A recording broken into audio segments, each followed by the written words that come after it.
Kenapa kita harus berdiam diri di rumah selama beberapa hari? Mungkin ada yang bertanya-tanya, apa pentingnya sih berdiam diri di rumah selama 14 hari untuk mencegah penularan corona? Jadi begini, kita ambil pelajaran dari negara Italia, di mana mereka 20 hari yang lalu menganggap remeh corona. Mereka mengatakan corona terlalu dibesar-besarkan, itu hanya flu biasa dan tidak berbahaya.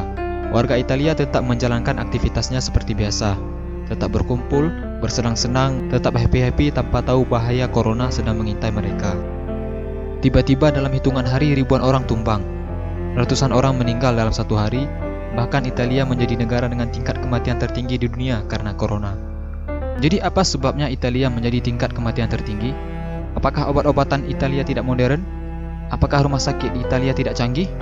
Atau mungkin dokter-dokter di Italia nggak ahli? Jawabannya tidak, sama sekali tidak. Italia adalah salah satu negara dengan kemampuan medis terbaik di Eropa, bahkan di dunia. Terus apa sebabnya? Sebabnya adalah karena terlalu banyak yang tertular corona dalam waktu yang bersamaan, sehingga tenaga medis tidak sanggup untuk menangani semuanya. Nah, jadi boleh-boleh saja satu negara, Indonesia ini terkena corona, tetapi dengan syarat jangan dalam waktu yang bersamaan. Karena bisa dipastikan tidak akan sanggup ditangani oleh tim medis, dokter kita nggak cukup, obat kita nggak cukup, rumah sakit juga nggak sanggup menampung. Nah, untuk itulah pemerintah kita menghimbau, jangan dulu keluar rumah kalau nggak penting-penting amat. Jangan dulu kumpul-kumpul, karena kita nggak tahu siapa yang sudah tertular corona. Kalau kita tetap ngeyel, pas kumpul-kumpul bayangkan berapa ratus orang bisa tertular corona dalam satu waktu. Negara kita tidak akan sanggup menampung kalau kebanyakan orang terkena virus corona.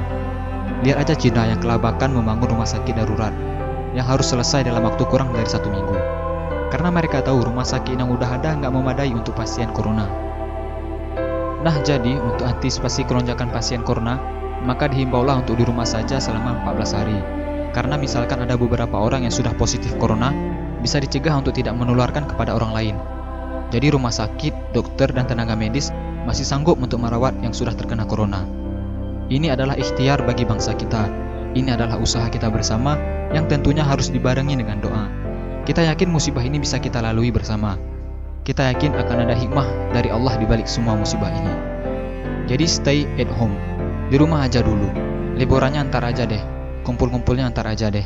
Jaga kesehatan. Dan jangan lupa sukai Mozaik Karim, lalu klik tombol ikuti, lalu klik sekali lagi tombol ikuti, lalu pilih lihat dahulu, agar kalian tidak ketinggalan video-video menarik lainnya setiap hari. Jangan lupa di-share juga video ini ya guys, agar teman-teman kalian tidak ketinggalan informasi penting ini. Terima kasih.